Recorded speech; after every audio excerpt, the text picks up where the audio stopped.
If you want to know why we need this in the bill, look no further than Olympia Snow's home state of Maine, where there's Anthem, an arm of the insurance giant Wellpoint, which is suing the state. Listen up, folks. They're suing the state to hike premiums more than 18% in order to maintain their 3% profit margin. Yeah, I get it.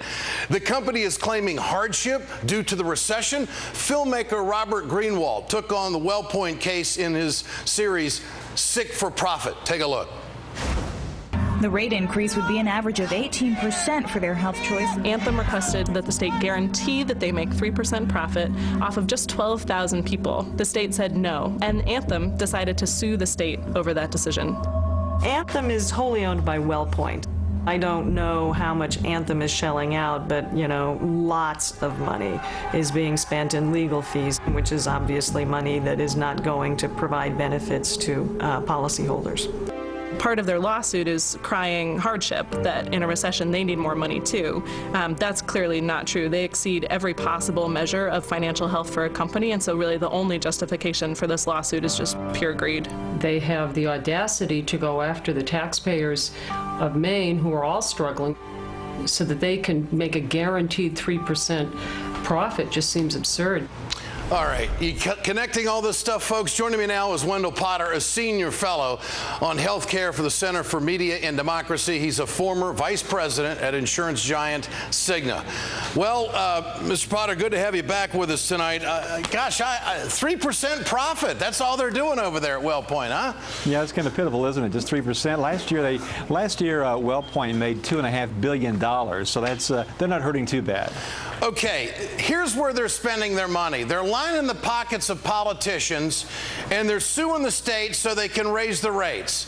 This is standard operating procedure. They're just bullying their way to a higher rate increase. Is that right? That's exactly what's going on. Okay, Wellpoint stats. Their profit, $2.5 billion. Their CEO's salary, $9.8 million.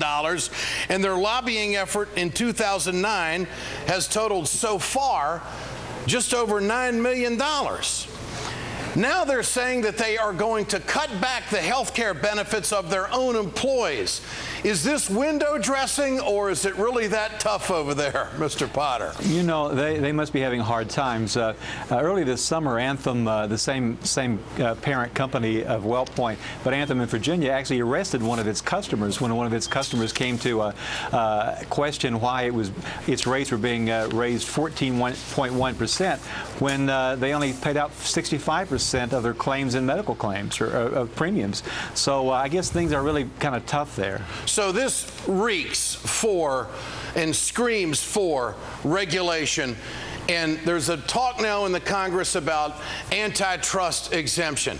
How much would they fight that? I mean, would they go to the firewall? What would they do to fight the antitrust issue? Well, they'll do whatever they can to fight any kind of additional regulation or laws that would hinder their profitability. Most of these plans, by the way, are protected not only by the antitrust laws or not subject to them, but also through a law called ERISA. They've got enormous protections that other companies would love to have. Mr. Potter, why are you the only highly visible whistleblower? Why aren't there other executives that have got a conscience? Why haven't more people come out, or have they just decided not to be as visible as you? Because it would seem to me that now that they're taking this point, going to the point where they're going to take away benefits from their employees because they say they can't make it, it would seem to me this would open the door for more folks to, quote, leave the ship. What do you think?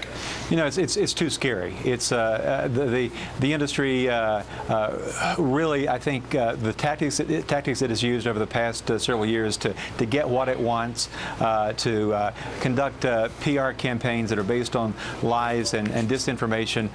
It's frightening to take on this industry. See, this is a story, Mr. Potter, that I just can't understand why the White House can't step out and go after something like this. These numbers, this issue in that state of Maine where they are suing so they can gouge consumers, and the White House is silent about it. Doesn't that bother you? Aren't you mystified by that?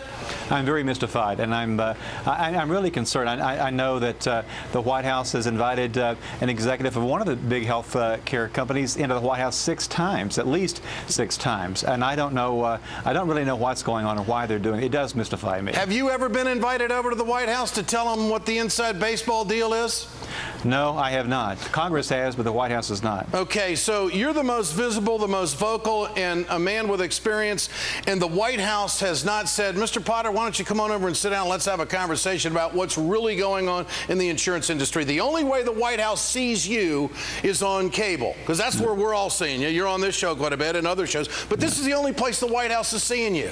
I think that's right. The president did quote from my testimony when he addressed the joint session of Congress, but I haven't met in person with any of the staff members. And would you like to meet with Rahm Emanuel? Would you like to meet with David Axelrod? Would you like to meet with the vice president if he's going to get into this? Of course, we can't get to Obama. What do you think? You know, I think they need to have a perspective from someone who has worked inside the industry for 20 years, other than someone who still is collecting stock options. Okay, so yesterday on this program, I just can't get the lead spokesperson on health care to say something about their own party not getting tough enough. We document now tonight that you've never been asked, and you're the most vocal insider there is out there that's been, quote, in the belly of the beast. And I have to tell our audience tonight, what the heck? I'm losing my confidence. My tackle box is a little thin right now, and I want to catch some fish. You know what I mean, folks? I don't think lefties are believing this White House anymore. I think we are at a critical time. We've got enough information, President Obama. You need to engage, my man. You need to tell Max Baucus he's wrong. You need to tell Grassley we're going to pull the plug on you. We don't need any CBO numbers. You're not correct on anything with a CBO anyway. Let's get it on. Mr. Potter, great to have you with us tonight, and we are personally, on this show, The Ed Show, going to communicate with the White House and suggest that they sit down and have a coffee with you, okay? I appreciate it. I'll report back to you. All right, thank you. Thank you.